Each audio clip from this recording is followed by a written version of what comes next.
Des sapins au milieu d'un champ et entourés de tracteurs, la vision est étonnante. Et pourtant, ce sont bien des Nordmann et des épicéas destinés à orner les maisons pour Noël qui ont été achetés par Benoît Viraud dans une pépinière du Morvan. Ce jeune agriculteur de 24 ans s'est lancé cette année dans la location de sapins de Noël. Inspiré par des copains suisses qui ont lancé la marque Éco-Sapin en 2009, Benoît Viraud veut lui aussi sensibiliser ses clients à l'écologie en leur proposant le recyclage.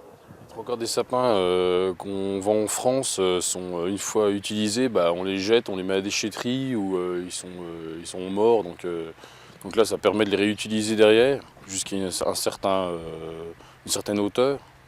Et ensuite, on les mettra soit en compost, ils seront utiles derrière, quoi.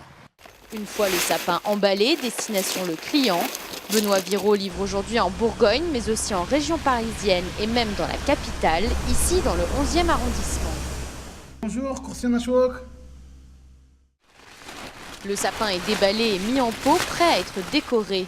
Les clients sont ravis, ils n'ont pas eu besoin de s'en occuper et en plus, ils font un geste pour la planète.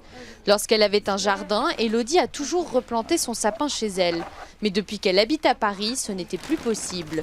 Quand elle a entendu parler de ce concept, elle a sauté sur l'occasion, d'autant qu'après les fêtes, on vient le reprendre chez elle pour lui assurer une deuxième vie. Noël, c'est une fête, je trouve ça triste de décimer des sapins juste pour faire la fête, quoi. Je trouve ça sympa qu'il puisse resservir. En plus, il va grandir, donc il va prendre encore plus de valeur. Donc non, c'est génial. Et puis peut-être qu'il aura une histoire, ce sapin, qui va faire plein de maisons différentes. Donc je trouve ça sympa. Chaque année, plus de 5 millions de sapins sont vendus en France pour les fêtes et seulement une centaine sont loués. La location coûte 2 fois plus cher que l'achat mais permet jusqu'à 5 réutilisations. Un concept novateur, pratique, écologique mais pas encore forcément économique.